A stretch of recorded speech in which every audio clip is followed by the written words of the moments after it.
faire comprendre aux gens que tout ce qui peut se rapporter à de la technologie peut avoir un impact pas uniquement professionnel mais aussi sur leur vie.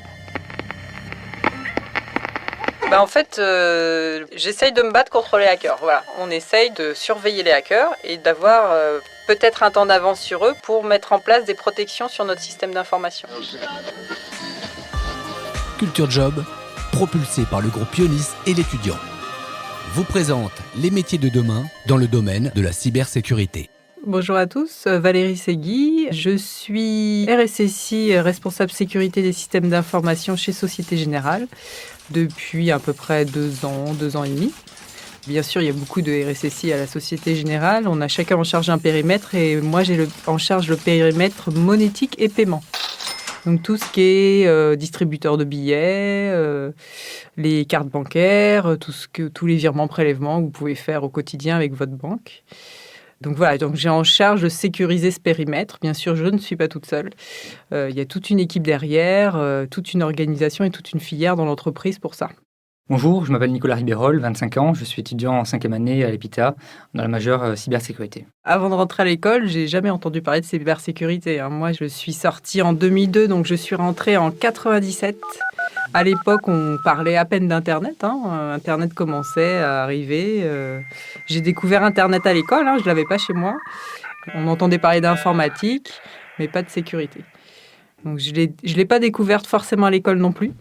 Moi, je suis sortie de l'école avec la spécialisation système d'information et génie logiciel, donc plutôt un profil de développeur, chef de projet.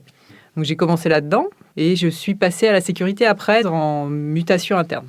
En fait, j'y suis vraiment arrivée un petit peu par hasard et par aussi curiosité dans ce domaine-là qui m'était presque quand même inconnu. J'avais un vernis, bien sûr. À l'école, on avait un petit vernis quand on n'était pas dans la spécialisation sécurité. Et donc voilà, donc j'ai commencé à forcément m'y intéresser puisque j'ai commencé à travailler dedans. J'ai été formée par mon entreprise et puis par mes collègues et mon manager qui m'ont accompagnée à monter en charge sur tous ces sujets. Donc moi j'ai fait un bac S et à la base je ne suis pas du tout parti en cycle ingénieur, je suis parti en médecine par un contexte familial, voilà. Et donc je suis parti en médecine, j'ai fait une première année et puis après j'ai eu un échec on va dire en seconde première année.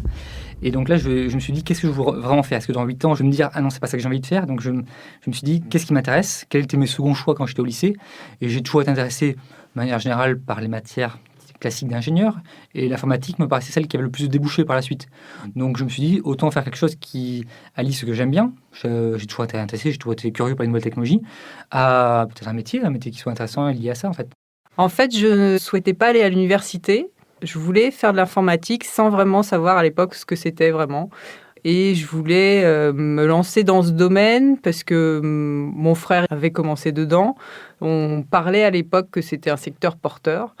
Donc je me suis lancée dedans un peu pour voir entre guillemets sans vraiment j'étais pas une geek à l'époque, j'avais pas mon ordinateur comme beaucoup de mes collègues avaient chez eux, l'Amstrad et autres à l'époque. Non, j'y suis arrivée comme ça et j'ai un peu au début j'ai un peu nagé, j'avoue. La première année ça a été un peu difficile mais il faut s'y mettre et ce qui est intéressant à l'EPITA c'est beaucoup l'entraide entre étudiants. Qui m'a permis aussi d'évoluer, de sortir de l'eau aussi. C'est pour ça que je ne voulais pas faire l'université ou autre. C'était pour ce côté esprit d'équipe et entraide à l'EPITA. C'est vrai qu'on fait beaucoup de projets en groupe toute l'année. Donc on s'enrichit les uns des autres, des compétences des uns des autres. Cybersécurité, la première fois que j'ai entendu parler de ça, du moment qu'on s'intéresse à l'informatique, de manière générale, c'est un terme qui revient assez souvent. Ça m'a toujours un peu intrigué parce que c'est une thématique qui est assez intrigante, qui a toujours une sorte de monde autour de la cybersécurité, un imaginaire collectif qui est assez grand. On va décrire à des gens qui ne sont absolument pas dans le milieu de l'informatique ce que c'est la cybersécurité, et même des fois des gens qui sont dans l'informatique qui ne s'intéressent que peu à la cybersécurité ou autre. Ça serait faire comprendre aux gens que tout ce qu'ils font sur les systèmes d'information, tout ce qui peut se rapporter à de la technologie, peut avoir un impact pas uniquement professionnel, mais aussi sur leur vie. S'ils font n'importe quoi, il peut avoir des conséquences derrière. Ça va être à la fois faire prendre conscience aux gens qu'il faut pouvoir se protéger, et pourquoi il faut se protéger et qu'ils comprennent les conséquences. Mais aussi après, éventuellement, s'il y a eu des conséquences, essayer de pallier ces conséquences-là et à réparer, en faire en sorte qu'il n'y ait pas de conséquences plus graves et que ça ne se reproduise pas après. En fait, j'essaye de me battre contre les hackers. Voilà. On essaye de surveiller les hackers et d'avoir peut-être un temps d'avance sur eux pour mettre en place des protections sur notre système d'information. On fait beaucoup de surveillance de ce qu'ils font, comment ils attaquent les autres entreprises, comment ils nous attaquent nous, le secteur bancaire ou autre. Et du coup, on se déplace un petit peu comme eux, on essaye de mettre des barrières pour pas qu'ils puissent rentrer. Donc, et c'est un travail au quotidien. Il faut être tout le temps en veille, il faut réagir très rapidement. En parlant de l'école, il faut être assez résilient parce que c'est quand même dur. Hein. Moi, j'ai fait 5 ans, donc de la prépa jusqu'à la fin du cycle ingénieur. On n'a pas de week-end, on n'a pas de vacances. On est tout le temps en projet, à faire des projets, il y a tout le temps des choses à faire. Et il faut vraiment être motivé, résilient. Et au début, il y en a beaucoup qui ne supportaient pas ce rythme-là. Voilà, beaucoup de motivation et d'intérêt. Et aussi se constituer un bon groupe aussi d'entraide pour tenir le coup. Mais c'est très formateur. Moi, quand j'ai commencé dans le marché du travail, je le dis souvent, j'avais l'impression d'être en vacances. Ça nous prépare très bien au monde de l'entreprise, ça c'est sûr. Je pense qu'il faut être curieux. Je pense que si on n'est pas curieux, si on n'aime pas ce qu'on fait, ça va être compliqué dans le sens où pour aimer ce qu'on fait, c'est un métier qui va être amené à se renouveler tout le temps. Donc, ce qu'on dit tout le temps depuis le début de la formation, c'est que voilà, on apprend des choses, mais dans 5 ans, ça sera peut-être déjà dépassé. Donc, il faudra continuellement se reformer, continuellement progresser. Et si on n'aime pas ce qu'on fait, si on n'est pas curieux en ce qu'on fait, si on n'aime pas aller peut-être un peu plus loin, aller regarder ce qui peut arriver, ça va être compliqué, de finir correctement une formation tout en étant motivé, de trouver un job qui soit intéressant, qui correspond à ce qu'on fait. Donc, je dirais, si on est curieux, qu'on aime ce qu'on fait et qu'on s'en donne les moyens, après, il n'y a aucun souci. Quelqu'un pourra y arriver, avoir une bonne carrière, je pense, parce que c'est un milieu en plus qui est très demandant. On l'a pu le voir récemment pour trouver des stages de fin d'études. Les entreprises sont en demande d'étudiants formés et donc, il n'y a aucun souci pour trouver un travail derrière, des travails qui sont bien payés et avoir de bonnes carrières. Mais il faut aimer ça. Si on n'aime pas ça, c'est compliqué. Alors, on peut travailler tout le temps. Moi, j'ai travaillé avec la junior entreprise parce qu'il fallait que je paye mes études aussi. Donc, c'était à l'époque, c'était dans les années 2000. On avait des missions assez courtes qui étaient quand même bien rémunérées. Après, on avait beaucoup de sociétés qui nous appelaient aussi. Je suis restée quelques mois à faire du développement dans une société l'été aussi, à la fin des cycles préparatoires. Avant d'enchaîner le cycle ingénieur, j'ai fait du développement tout l'été. J'avais fait une mission où on mettait en place des ordinateurs pour constituer le réseau des badges d'entrée dans des manifestations, donc des ordinateurs qui délivrent les badges d'entrée. Donc il fallait connecter les réseaux, il fallait former les bénévoles sur le logiciel, voilà. C'est le stage le plus long que j'ai fait jusqu'à présent. Je l'ai fait à la Société Générale. Je l'ai fait dans un service d'automatisation et d'infrastructure. C'était pas de la sécurité, c'était plus du système, on va dire. Mais c'est un stage très enrichissant où j'étais amené à travailler avec une équipe. C'était vraiment intéressant pour comprendre aussi comment fonctionne le milieu de la vie active et comment fonctionne le milieu d'entreprise. Parce qu'on n'est pas forcément habitué à aller travailler dans des grandes entreprises après. Même quand on travaille dans des projets d'école, on est entre guillemets dans plus un esprit start-up, on va dire. Et là, on va travailler dans une équipe un peu plus conséquente avec des objectifs professionnels derrière, avec une obligation plus ou moins de résultat, parce que derrière, on ne peut pas travailler pour juste s'amuser. Et moi, ça m'a marqué. En plus, c'était sur des technologies qui m'ont bien plu, qui m'ont amené plus ou moins sur la sécurité. L'informatique, la sécurité aussi.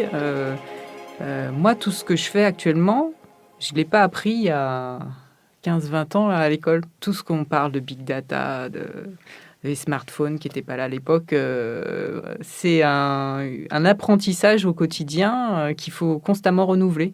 Il faut vraiment s'auto-former, il faut être acteur de sa formation dans ce métier-là.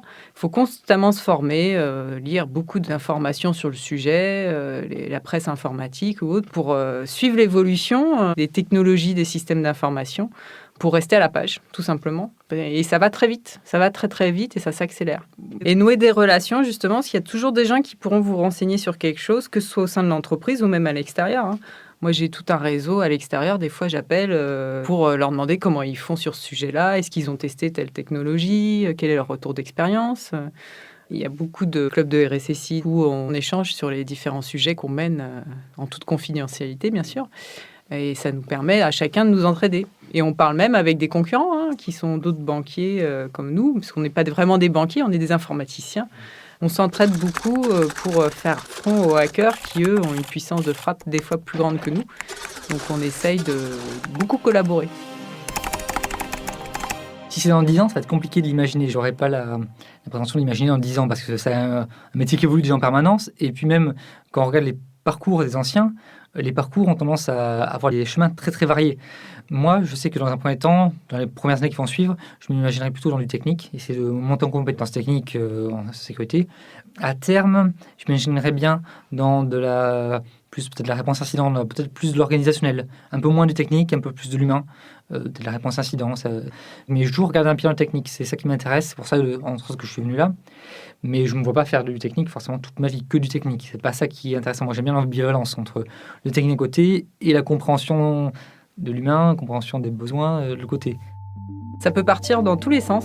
On parle des ordinateurs quantiques qui vont arriver, qui vont remettre en question le chiffrement, la crypto qu'on peut avoir sur différents systèmes, hein, bien sûr. Mais après, est-ce que c'est vrai? Est-ce que ça va vraiment si vite arriver que ça?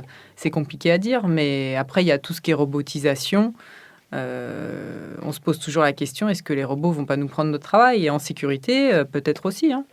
On automatise beaucoup de choses dans le secteur de la sécurité en ce moment parce qu'on n'a pas assez de gens pour les faire.